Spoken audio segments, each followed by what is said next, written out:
voudrais commencer ce soir avec une petite anecdote. Il y a quelques années, je me préparais à une interview pour un magazine et j'étais avec mon frère, mon jeune frère David, et on se préparait. Comme chacun le fait avant une interview, on se dit qu'est-ce qu'ils vont me poser comme question, quelles sont les réponses que je pourrais vouloir donner. Et alors que nous parlions tous les deux, le sujet de cet entretien était le rôle du service dans la société. Et on discutait entre nous. Et mon frère, du coup, m'a dit les mots suivants. Il m'a dit, afin de vivre dans le type de société que nous voulons, il faut aider à construire, à bâtir cette société. Et j'ai dit, mais qui a dit ça? Il dit, mais c'est moi qui le dis. Et c'était quelque chose d'original qui venait de dire, qui venait de trouver à ce moment-là. Et j'ai adoré ces mots-là, parce que je pense que c'est vraiment quelque chose qui est vrai dans notre société. Si vous voulez un certain monde, c'est à nous d'aider à construire ce monde-là. Et c'est vraiment ça qui est lié à notre Rotary, à sa vision. Nous, ensemble, nous voyons un monde où les gens s'unissent, où les gens agissent pour créer un changement qui dure dans notre monde, au sein de notre communauté et même au fond de nous-mêmes. Et je pense que ces derniers mots, en nous, nous-mêmes, ce changement durable en nous. Et je pense que ça, c'est quelque chose de très important, sans doute la chose la plus importante, parce que c'est vraiment la manière dont nous évoluons dans ce voyage que nous faisons ensemble. Nous invitons des leaders à rejoindre notre organisation et nous essayons de faire en sorte qu'ils soient de meilleurs leaders. Et vous tous ici, vous avez l'occasion, par notre leadership au sein du Rotary et nos membres, nous pouvons devenir plus forts. Je sais que je peux dire que je suis meilleur aujourd'hui. Je planifie mieux les événements aujourd'hui grâce au Rotary. Je suis meilleur en gouvernance grâce au Rotary. Je m'exprime mieux en public grâce au Rotary. Tant de choses que nous avons qui sont des cadeaux pour nous grâce à ce que nous faisons. Et c'est ça la valeur de ce que nous retirons de notre appartenance au Rotary.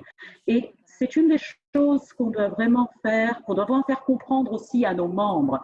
C'est la valeur. On ne peut pas quitter un club quand on connaît tous les avantages en tant qu'être humain, en tant que personne, qu'on s'améliore nous-mêmes. C'est un cadeau que le Rotary nous offre et offre à tous. Bien sûr, nous vivons une période assez difficile, compliquée pour nous tous. Vous savez, repensons au mois de mars, il y a 8 mois. Ensemble, le monde entier, chaque homme, femme et enfant, nous avons été confinés, nous tous. Et en l'espace une à deux semaines, les Rotariens ont compris quelque chose. Eh bien, cette connectivité virtuelle, l'importance de rester connecté. Comme Roger l'a dit, le président Marc, le Rotary connecte le monde. On n'a pas dû demander aux gens, aux Rotariens d'agir. Les Rotariens nous ont montré, vous tous, vous nous avez montré que vous étiez déjà dans l'action.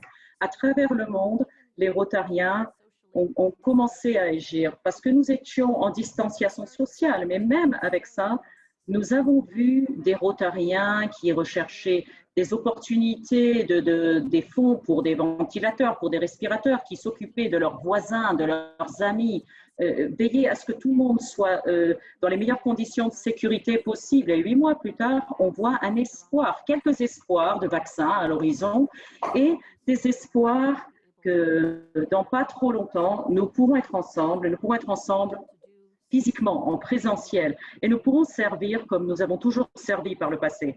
Et une des choses dont je pense qu'il faut vraiment que nous y pensions, c'est ne pas retourner à la manière dont la vie se déroulait avant. Pensons à ce que nous avons appris quelque part grâce à la COVID pour nous améliorer en avançant. Quand nous travaillons dans nos clubs, cette connectivité virtuelle qu'on a pu atteindre, cette capacité à nous adapter, je pense qu'il faut vraiment qu'on adopte ça. Vous savez, les clubs qui se réunissent toujours en personne, peut-être qu'il y a 1 ou 2 semaines par mois où on pourrait continuer cette connectivité virtuelle, ou peut-être qu'on pourra avoir une réunion particulière avec un invité de marque. Et une des choses qu'on a vraiment adoptées, c'est qu'on peut parler à tout le monde, dans le monde entier. Et finalement, c'est normal pour nous. Moi, je vous parle de Windsor, dans l'Ontario, Canada. J'ai pas dû monter dans un avion. Je peux interagir avec vous ici, ensemble. Et quand on pense à nos clubs, les ressources, le temps, l'argent qu'on peut économiser en incluant cette notion de connectivité virtuelle, je ne pense pas qu'il faille tout faire virtuellement. Bien sûr, nous sommes dans le contact, nous relions les gens entre eux. Donc, il faut qu'on puisse se retrouver en présentiel. Il faut qu'on travaille ensemble, qu'on assure les services du Rotary ensemble. Et aussi dans notre socialisation, dans notre convivialité, nos dîners, nos déjeuners, le fait d'être ensemble, de nous retrouver dans une expérience. Il y a beaucoup de recherches qui nous disent pourquoi on rejoint le Rotary et pourquoi on reste au Rotary. Les raisons sont pour le service et pour la convivialité, cette amitié, cette camaraderie. Et c'est pour cela que nous rejoignons le Rotary et que nous y restons. Donc, il faut nous assurer qu'on retrouve tout cela. Mais je pense qu'il faut délibérément réfléchir à notre utilisation de la connectivité virtuelle à l'avenir. Je voudrais partager avec vous, en cette époque qui est compliquée quand même, qui est difficile, il y a de bonnes nouvelles. Il y a quand même des bonnes nouvelles. Et il faut les entendre, il faut les célébrer. Je veux vous dire quelque chose sur nos efforts pour éradiquer la polio liée à la COVID-19. Vous savez, quand tout le monde a été confiné la première fois, eh bien, il a fallu arrêter les immunisations, les vaccinations contre la polio, alors que c'était notre priorité, notre première priorité en tant qu'organisation. Et nous devons être très fiers en tant que Rotariens dans cette infrastructure de santé publique que nous aidons à établir avec nos partenaires, alors que nous essayons d'éradiquer la polio. Cette infrastructure de santé publique existe dans plus de 70 pays à travers le monde, principalement dans les pays qui étaient endémiques il n'y a pas si longtemps que ça. Et donc, nous avons pu mettre fin à d'autres maladies. Quand il y a eu les Ebola il y a quelques années, grâce à notre infrastructure mise en place pour la polio, on a pu arrêter Ebola. Donc, en mars-avril de cette année, avec la Covid, quand on a dû arrêter les vaccinations, ce qu'on n'a pas dû arrêter, par contre, c'est la surveillance, le traçage des contacts. Donc, ces travailleurs, ces volontaires, ces bénévoles qui s'occupaient de la polio ont pu se transformer en quelque sorte en travailleurs anti-Covid. Ils ont pu mener ce traçage des contacts aussi bien pour la Covid que pour les cas de polio. Et en juillet, on a pu redémarrer la vaccination, les immunisations anti-polio. Il n'y a plus que 2 pays endémiques qui restent, l'Afghanistan et le Pakistan, comme vous le savez. Bonne nouvelle, en août, là encore, quand on a pu rayer le Nigeria de la liste des pays endémiques et dire qu'il n'y avait plus de virus sauvage, et ça veut dire que le continent africain est intégralement libéré de la polio. Et une des choses qui s'est produite pendant les célébrations au mois d'août, c'est une anecdote très intéressante que j'ai envie de vous raconter. Il y a un Rotarien au Nigeria, à Lagos, qui s'appelle Tunji Funjo. Et Tunji est le président du comité Polio Plus au Nigeria. Il est médecin et c'est un Rotarien remarquable que nous sommes nombreux à connaître. Avant de vous parler de Tunji encore, je vais vous dire quelque chose sur un homme qui s'appelle Jeffrey Kluger.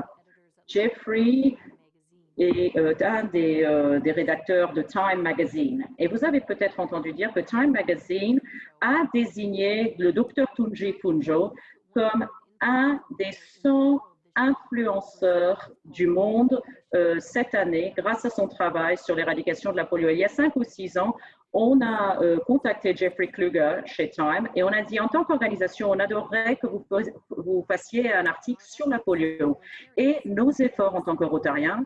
Et il a dit, pourquoi je ferais ça? Quel est le lien entre vous et la polio? Et on a dû lui expliquer, mais on l'a fait et maintenant c'est un de nos meilleurs alliés. Il intervient à la journée mondiale, il intervient à notre convention internationale, c'est devenu un très bon ami. Et ensuite, c'est lui qui a nommé notre ami Tunji parmi ces 100 personnes les plus influentes du monde. Et Tunji serait le premier à dire que son visage a été reconnu, que lui a été reconnu, mais lui, il est le visage de nous tous, des 1,2 millions de Rotariens qui travaillent si dur pour pouvoir éradiquer la polio de notre planète. Donc tout ce que nous faisons, toutes les récoltes de fonds, tout ce que nous faisons, toutes les recommandations, toutes les prises de conscience, tout ce que nous faisons pour essayer d'y arriver, nous sommes tous représentés par cette reconnaissance qui est incroyable. La dernière chose que je voulais évoquer avant de répondre à vos questions, c'était la nouvelle diversité, équité et inclusion du Rotary. Pendant ces années, ces dernières années, et les leaders internationaux ont voulu encourager la participation de membres plus jeunes qui nous rejoignent. On a besoin de membres plus jeunes pour pouvoir assurer l'avenir de notre organisation. Également pour attirer davantage de femmes au Rotary. Et c'est un effort vraiment concerté au cours au moins des 5 dernières années, entrepris par nos présidents internationaux. Mais le mouvement dans ces deux catégories de personnes, les jeunes et les femmes, a été malheureusement assez faible. Donc, il faut vraiment se focaliser sur cette diversité, équité, inclusion. Penser à nos propres communautés et vraiment évaluer nos clubs, nos districts, voir est-ce que nos districts et nos clubs reflètent les communautés dans lesquelles nous sommes ancrés? Comment on travaille avec nos clubs pour qu'ils comprennent ce que ça veut dire de refléter leur communauté dans sa diversité? Je vais vous dire, je n'ai pas l'intention d'être vraiment, de brandir l'étendard des femmes ou des jeunes. Ce que je veux faire comprendre, c'est une diversité. Nos perspectives doivent être diverses. Nous sommes forts quand nous pouvons voir des choses par nos expériences, par toutes nos expériences diverses. Et nous apportons tous quelque chose de différent et d'unique.